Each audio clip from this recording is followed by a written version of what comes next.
So ఆ background నుంచి మనం వచ్చిన తర్వాత మళ్ళీ సినిమాకి వచ్చిన తర్వాత we are more connected to films. ఆ టైమ్ ఆఫ్ ద పీరియడ్ ఆ సినిమా షూట్ అయిన తర్వాత మేము అప్పుడు ఉన్నవి మేము అనుకుంటూ we enjoy that moments. Those moments recollect చేసుకుని వి యూస్ టు ట్రావెల్, బస్లో వెళ్ళేవాళ్ళం, బైక్లో వెళ్ళేవాళ్ళం, జిమ్కి వెళ్ళేవాళ్ళం, ఇవన్నీ చాలా బాగుంటాయి. సో ఆ బ్యూటీ ఏంటంటే ఫ్రెండ్స్గా ఉన్నప్పుడు మన ఫ్రెండ్కి ఫ్రెండ్ భారమే అవ్వకూడదు ఎప్పుడు. మనకి కళ్యాణ్ గారు నాకు ఒక ఆపర్చునిటీ, నువ్వు తొలి ప్రేమ సినిమా చేస్తే నువ్వు నాతో ట్రావెల్ చేస్తావు, నాకు ఫ్రెండ్గా నువ్వు కావాలి, but you have to be a ప్రొఫెషన్లో ఉండాలి. రోజు ఏం మాట్లాడుకుంటావు? ఫ్రెండ్ అంటే రోజు ఏం మాట్లాడుకుంటూ ఉండదు. ఆ రోజు వేర్లు, ఇద్దరికి పని లేదు, తిరిగే సినిమాలకు వెళ్ళేవాళ్ళం అయ్యింది. ఇప్పుడు ప్రొఫెషన్కి వచ్చిన తర్వాత వీ హ్యావ్ టు టాక్ ఉంది. ప్రొఫెషన్ కనెక్షన్ బాగా పెరిగింది. అంటే ఆ డైరెక్షన్ నేను తొలిప్రేమ చెప్పాను, తొలిప్రేమ చేస్తాను, బాగా లేదంటే ఐ విల్ గో బ్యాక్ అంతే. దర్ ఇస్ నో, అంటే పీపుల్ యాక్సెప్ట్ చేయలేరంటే వెళ్ళిపోతాను. బట్ ఆయన నాకు పుష్ చేసి తాజ్మహల్ సెట్కి చాలామంది, ఈవెన్ దో గణపతి రాజు గారు, కరుణాకరన్ ఉన్నా కూడా నమ్మకాన్ని, నా శాలరీని వదిలేస్తాను అన్న అది నాకు చాలా బాగా కనెక్ట్ అయిపోయింది. నా కోసం అంటే ఒక ప్రాణం ఇస్తానన్న కనెక్షన్ ఆయన ఇచ్చారు నాకు. ఇప్పుడు నాకు కావాలి అంటే రెమ్యునరేషన్ వదిలేస్తున్నారు. అది బాగోలేకపోతే సెట్ రాకపోతే వదిలేయండి అంటే. ఫస్ట్ సినిమా ఆడేటర్ ఎట్లా చేస్తాడు ఉంటుంది కదండి. నేను ఎవరిని తప్పు చెప్పలేను ఆ రోజు, ఆ సిచ్యువేషన్ రోజు. సో అంత నమ్మకం నా మీద పెట్టుకున్నారండి. అది సాధారణంగా ఈరోజు కొన్ని జన్మలో కనెక్షన్ లేకపోతే అది ఎక్కడో లేదండి. ఇదేదో ఫ్రెండ్షిప్ అనేది అంటాం తప్ప అది కాదు. We're more than that. We're cross that friendship level into different level, next లెవెల్లోకి వెళ్ళిపోతాం. ఇంకా నేను అనేది అంటే నేను ఒకటే ఆయనతో నేను ఇంతవరకు ఆయనకి కోరికలు నేను కోరింది లేదు. దేవుడిలాగా ఆయన ఏదో అనుకుని నాకు ఇస్తుంటాడు, ఇట్లా ఉంటే చెయ్యి అంటారు. సో నాకు ఏ ఉండదు. సో నాకేంటంటే ఆయన ఇచ్చిన ప్రొఫెషన్ని మనం కాపాడుకోవాలి, సక్సెస్ఫుల్గా చేయాలి. నేను బాగా చేస్తే నీ ఫ్రెండ్ కూడా బాగా చేస్తాడు, ఆయనకి ఉంటుంది అనేది ఆ పాయింట్లో. బట్ హార్డ్ వర్క్ చేశాను అంటే తప్ప మనం ఏ రేంజ్కి మనం సక్సెస్ఫుల్గా అవుతాం అని నాకు తెలియదు. ఓకే, మనకి తెలిసిన నాలెడ్జ్గా మనం సెటిల్ వేసి అంతే.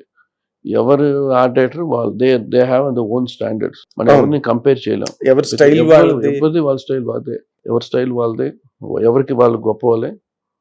సో ఎవరికెవరు మనం కంపేర్ చేయలేం లైఫ్లో. నాన్నగారు మీ వర్క్లు చూసారండి?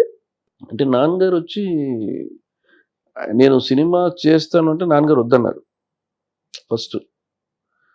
కళ్యాణ్ గారు ఆయన అడిగేటప్పుడు నేను చెప్పాను, నాన్నగారి దగ్గరికి వెళ్ళి మీరు వెళ్ళి పర్మిషన్ తీసుకోండి, అప్పుడు చేస్తాను. ఎందుకంటే మా నాన్నగారికి తెలుసు నాకు ఆ డైరెక్షన్ తెలియదని. బట్ తెలియకుండా మా నాన్నగారితో చాలా సినిమాలు నేను షూటింగ్కి వెళ్ళాము. ఇప్పుడు అంటే తమిళ్లో ఎక్కువగా రజనీకాంత్, కమల్ సినిమాలు చాలా. తెలుగు అంటే ముఠామేస్త్రీ టైంలో వచ్చేవన్నీ సెటిల్ చూశాను అంత. అది కూడా కళ్యాణ్ గారు వచ్చిన తర్వాత. బట్ ఏంటంటే నాకు ఆయనతో వెళ్ళి ఇట్లా కంపెనీ ఇచ్చేవాడిని. నైట్ అంతా సెట్ వర్క్ జరుగుతుంది, ఆయన నిద్రపోకూడదని చెప్పి నేను పక్కన పెట్టుకునేవారు. సెట్ ఎట్లా జరుగుతున్నా ఎట్లా హ్యాండిల్ చేసేవారు డైరెక్టర్తో, కొరియోగ్రాఫర్స్తో.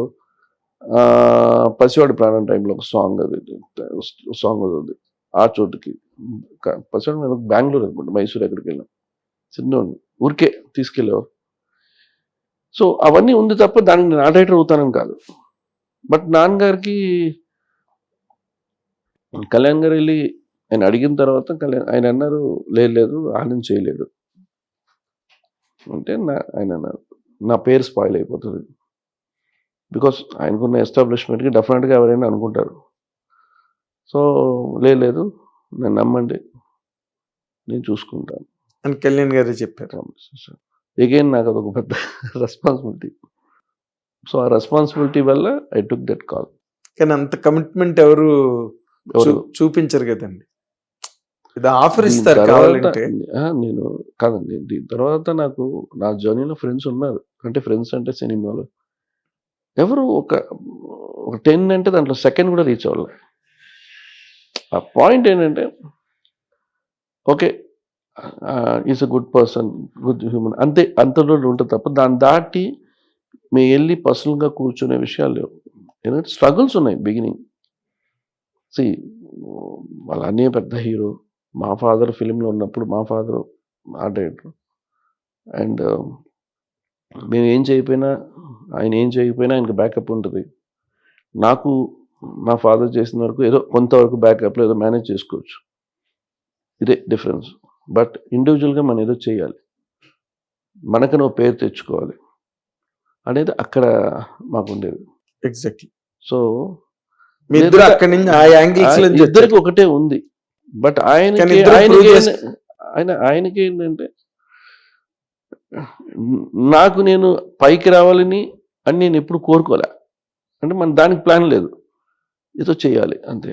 బట్ ఆయనకి ఏంటంటే నేను సక్సెస్ఫుల్ అవ్వాలి, నేను కష్టపడి పైకి రావాలి, ఆనంద్ సాయిని తీసుకొని రావాలి అన్న కోరికలు ఆయన ఉన్నాడు. ఆయన తీసుకొని బాధ్యత మన వల్ల అవ్వదు.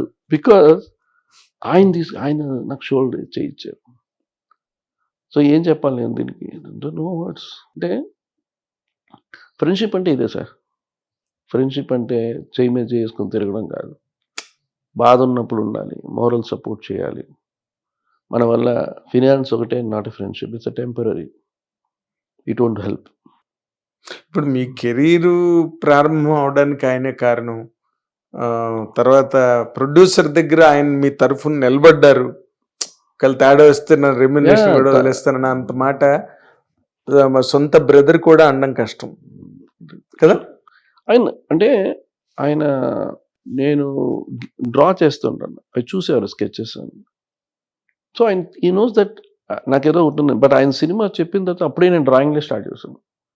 అప్పుడు నేను పెన్ కూడా పెట్టలేదు. సో నేను గీస్తున్నప్పుడు ఆయన బాగుంది అంటే ఊరికే జోక్ చేస్తున్నా అనుకునేవాడిని. బట్ అదంత సీరియస్గా తీసుకుంటారు అనేది నాకు తెలియదు. నాకు అందుకే అన్నాను కంటే ఫిలిం ఇండస్ట్రీకి వచ్చే ముందు నాకేం సబ్జెక్ట్ తెలియదు. జిఆర్ స్వామి దగ్గరికి టెంపుల్ గురించి నాకేం తెలియదు. బట్ ఆ సబ్జెక్ట్ తీసుకుంటే దాని మీద తరువుగా వెళ్ళిపోతాను, డెప్త్కి వెళ్ళిపోతాను, తెలుసుకుంటాను.